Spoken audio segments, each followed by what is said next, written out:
Hey guys, it's Anthony again. Want to talk a little bit more about my thoughts and impressions on the new HK Tactical USP 9 for 2015, the new version, what my experience has been so far, and what my thoughts are.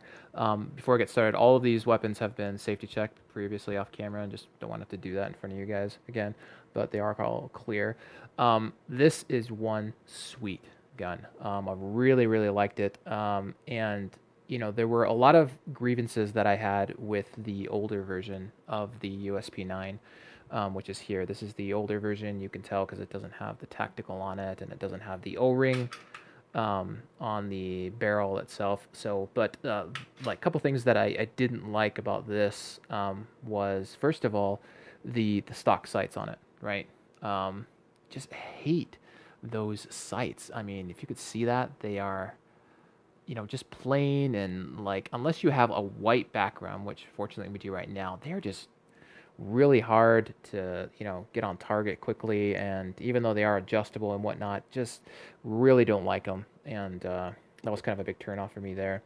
And also, the O-ring, I kind of wanted to have that. HK said that it improved accuracy. So, it's kind of cheese that they didn't do that for the 9 version. So when I found out that they were fixing all of that, I was really happy to get them. Now this about the sights. First of all, I got an upgraded version that came from the factory with some good old night sights. These are really nice night sights. They come from the factory and they just rock in the night. You can see them really clear. They're easier to pick up on sight picture, and just really like it.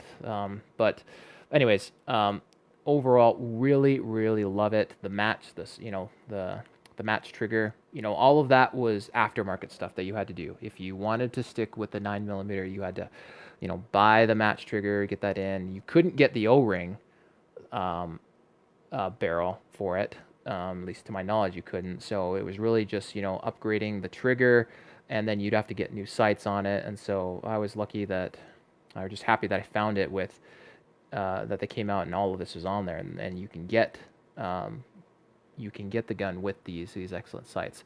So, anyways, besides that, I really love it. Once I got the thing zeroed in, which it was way off when I first got it, but once I got the thing sighted in, it is one sweet shooter.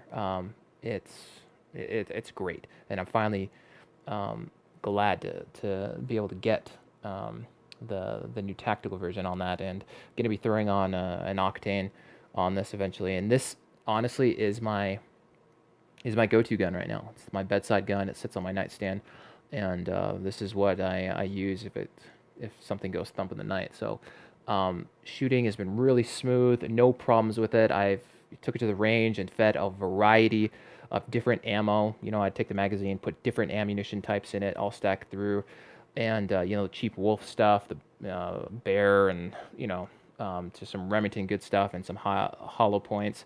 Fed it all and was great. No issues whatsoever. And it's just excellent. So I would really recommend, if you're thinking about getting this or inclined, I would recommend getting it. I would, obviously get the better sights if you can. Like these sights a lot better. Unless you're planning on swapping out the stock sights. I know ways to get something else. Those stock sights are just terrible on the older version. So, and they do have those crappy sights on the new version too. So, wouldn't do that. But trigger pull is great. It's the trigger's nice and crisp, and just it's great. So, anyways, that's just a couple thoughts on it. I'm not going to go into real detail of the specs or anything, but just my opinion. Really, really happy for it, and I think it's worth every penny.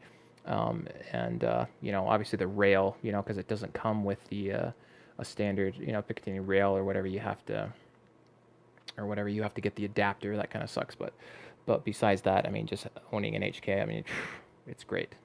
So yeah, if you're thinking about getting it or off the fence, go ahead and do it.